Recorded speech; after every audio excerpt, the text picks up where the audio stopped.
Bien, nous allons voir ici comment mettre en forme le texte de votre article. Donc ici, on est sur la page d'édition de l'article, votre titre a été tapé, vous avez choisi la rubrique dans laquelle vous voulez publier votre article. On arrive donc à la boîte d'édition. Donc ici, j'ai déjà tapé deux lignes. Voici ma première ligne, voici ma deuxième ligne. Alors la première chose à savoir lorsqu'on tape un texte sous SPIP dans le site, c'est que, eh bien voilà, là j'ai deux lignes, je suis dans la partie éditer, hein, la partie qui me permet de modifier mon texte. Si je clique sur le bouton voir, qui m'affiche en fait ce que l'on verra sur la partie publique, eh bien je m'aperçois que mes deux lignes sont collées. Donc, pour remédier à ça, première solution, insérer une ligne entre les deux. Je clique sur voir, je vois que les deux lignes sont bien séparées, sauf qu'il y a quand même un espace assez important entre les deux. Donc ce n'est pas la meilleure solution. Donc, ici je supprime. Il suffit, lorsqu'on tape des articles, de prendre l'habitude, au lieu de taper entrée comme vous faites sur votre traitement de texte habituel, il faut taper majuscule entrée en même temps. Donc on obtient ici un petit tiret et un espace qui sont visibles ici, mais qui disparaîtront voilà, dans la partie publique et qui indiquent en fait au logiciel un changement de ligne. Voilà, c'est une habitude à prendre.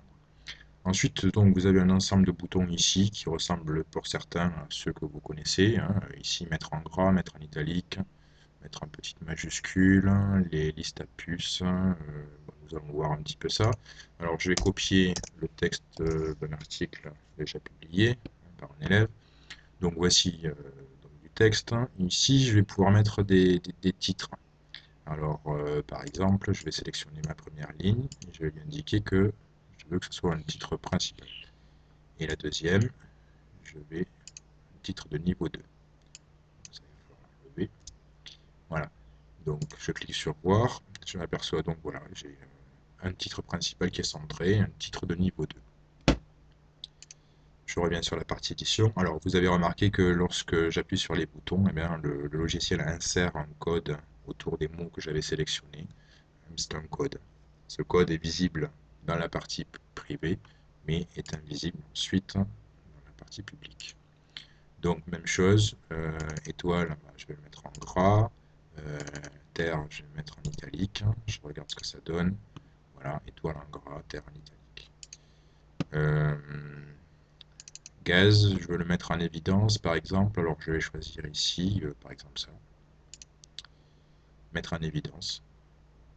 Je clique ce que ça donne, je m'aperçois qu'ici, le mot gaz est en gras et en couleur.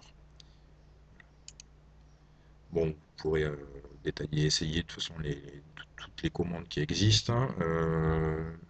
Les listes à puces, alors ici, on va faire un exemple. Euh, ligne 1, ligne 2, ligne 3. Alors si je sélectionne ces trois lignes, oups, si je sélectionne ces trois lignes et que je clique là-dessus, eh bien, je vais avoir un code qui est inséré au début de chaque ligne. Si je regarde, mais voilà, je vais avoir des puces. Si je veux décaler des puces pour faire une hiérarchie, je choisis par exemple cette ligne-là et je vais décaler vers la droite. Donc lui, il insère une deuxième étoile qui lui indique voilà, qu'il faut décaler vers la droite.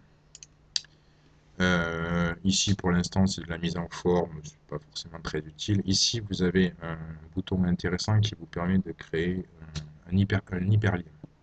Alors, un exemple, là, c'est un article sur le soleil. Voilà l'article de Wikipédia sur le soleil, beaucoup plus complet évidemment. Ici, je peux sélectionner soleil et je veux que, en cliquant sur soleil, on arrive sur cet article-là. Eh bien, je vais sur l'article souhaité, je vais copier l'adresse, copier. Ici, je clique sur soleil, il est sélectionné. J'appuie sur mon bouton et j'indique le lien. Voilà. Donc là, il est inséré.